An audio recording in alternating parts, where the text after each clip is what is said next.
Hello, baby. Hello, Jirise. Much alright. Aishi. My dear, wakatanga rini. Nini unoziya maitika. Papa dichi chiri kunoira baba. Chiri kunoira papa wakatanga rini kwa maitini chiri kubva kubaza unenge uchinifemedza kudai. Watanga baba dinyete kapedza kugadzisa izvozvo watanga futi. Perfume ya baby alright. Perfume ipi kwa maitini munhu arikubva kubasa uri perfume ya baby ipi Iwe perfume yauri kunoira tina perfume yakadai imba medu wasvo. Saka unototeera perfume kuti hatina perfume yakadai imba medu. Sakati aiwa upindika mumba chamari. Ndiri kutaura newe uda kutodarika. Chichiri kunoira pauri izvi chamari.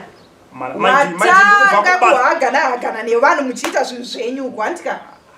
Maiti perfume ndatoisprayiwa makuseni pane wangu ari kutengesa perfume makuseni wangu ane motokari wakatoisa maproduct awo pamusoro pemotokari ndopa ndatosvikawo ndiri kutoenda kubasa makuseni pati ndiya munonditaurira izvozvo uri kundita mu13 cheche kundita munhu asingafungi kuti vanhu vakaisa kumota maproducts avo pamota wosvikawo kuti pawi pako wotoenda kubasa perfume yabva kusprayiwa iyi iri kunwira makuseni maidi makuseni ndaisirwa makuseni aiwa baba dini uchandiuraya nechirwere pano chihuri chako hameno zvachiri uchanditrasta rini maidi aiwa ini namba dzake ndinadzo nomufonera mufonere good panotone namba dzake ngauye pano ini namba dzake nadzo nomufonera haya maidika kana ndiri pamba panapa handisi pacheri baini ndiri pamba nechida kusvika ndozoro uri kuwanza kutaura chii munhu ndonohakana nevanhu chimbundirana wataura zvakawanda baba iwawa wenguva turi nemotokari wachitoratidza vanhu handini ndega bandasprayiwa ba watosprayi vanhu vakawanda vachiti maproduct edainzwe maproduct uripedza time ndati wafonera vauye pano titaurondaiziva kuti ni kusprayiwa kwandaita yatohondo kumba ihondo haupindi neperfume yakadai mumba mangu wazvinzwa handiizivi ini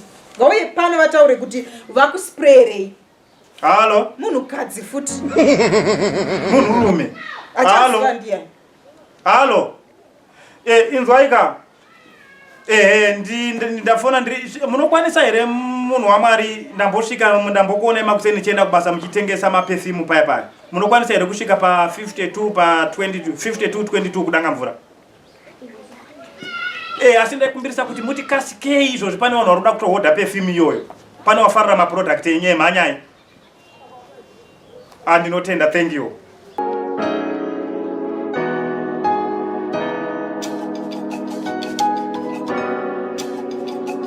aiwa ndini ndafona ndindafona svikai aiwa siringukai ndibona makuhodha perfume ndakaina yakazara kumotikari aiwa mirai timbotaura timbotaura mushe munosimba mai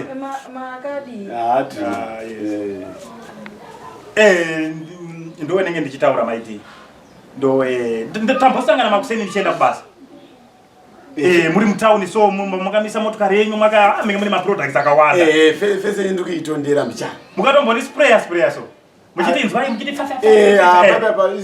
maproducts edu anofanirwa vanhu vakawanda saka papana vanhu vakawanda usamhanyanye sorry yenyu kwacha ezvese zvakanaka but vaungomhanya iyi yakangonzi sunbed saka imimi mumhanya kuti papa pachiko unotengesa papa totengesa maperfumes maroll on beauty soap totengesa maproducts akawanda wanda after shave ese maproducts totengesa sisi saka baba masvika kutaura ndizvozvo asi sorry yenyu mavaspraya makuseni perfume iri kuita kunge yabva kusprayiwa aiwa maproducts atotengesa isi vesunbed ka nde of higher quality zvokuti handifuri wairi kunhuhwira pandiri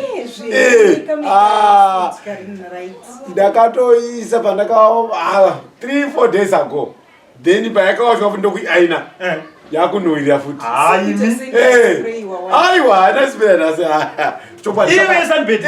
saka sunbed inotengesa maperfumes edu aiwa ndo of good quality high quality kuseniko saka munofana kutrusta company yedu maproducts edu sezvamaita baba muchida kuhodha kudaiwo mamuchida yakaonda sei aiwa ndopanekuda kuti mutitaure kuti kana tikaihodha munotifambisa sei zvakadii maiti wakatogara ka isusu maproducts edu mamuona ese kuti kana amwe achaenda kuti ganda rinatsa kunakawo so amati mabeauty soap kutotengesa unonhuhwira mapundu nenei zvinobva nemaproducts edu saka tinotokwanisa kutoti kana kuti mudzimai wangu akagara zvake handiti anokwanisa kutotanga bhizinesi rake kutohodha achitozviitirawo mari yake ini ndakatochinja upenyu through this sunbed company iri based ku South Africa. Amusi muridzi wekambani. Handisi muridzi. Tinotohodhawo kwete kubudirira ba. Ine motikari yamuinayo iyo. Ndenyu. Ndeyangu true kutoita basa iroro. Munorewesa iri. You know, is a big company. Good, clean, traceable history. Iri based South Africa, Pretoria. Sadak yese, Botswana, Mozambique. Unowana mukana wakutoti unokwanisa kutohodhawo wamukana wachida wanochiita sei? Wanochiita sei? Unotibata panamba dzedu. Then mupo information yese kamuda kuhodha maproduct zvotouya zvese. Imika iyi. Zvekutoti ndafara mandidaidza panapa. Alright. Ndafara. Muda kundipeya. Aiwa. Kuda. Sabati. T-shirt iripo futi. Zvakaoma. Sabati andi munoshandira papa ningi pa opposite bank iri mdown here. Padhuze nepanda kuona ipa. Munobara ndozokupaini T-shirt yene cape. Aiwa, inini kana matodaro totenda tese pamota penyu. Moto ndoripo perfume. Yakatonyorwa on Sunbed. Yakatonyorwa wena. Yakanyorwa. Sunbed. Unobva wachena maiti ukona kufita kwari. Wewe ndachena kana. Ori kuitengesa inotengwa sei? Ndikutoda kujoina. Unofana kujoina. Uya anofana kujoina. Take this opportunity serious. Munochinja upenyu hwenyu. Musadaro. Mwangushanda ni Sunbed. Ene uganda remunhu anoshanda kukuka kana kuti une awana maproducts edu. Usataure nekuti tiri kuzvionera. Baba dzichipinda. Aiwa ndipinda pazo. Andipinda pakuti amba imwe ndipi yangu perfume kuba. Aiwa zvinokuwa navo chipinda imba baba dzimaba. Yoda kuramba uchinhuwirirwa wega inini isingadi kunhuwirirwa. Aiwa atetese kumotika. Inoda kunhuwirirwa. Zvionera ikoko. Aiwa iyi company is so friendly. Sunbed. Sunbed. Ande. Maproducts edu are very affordable. Out of good quality. And they are the podcast.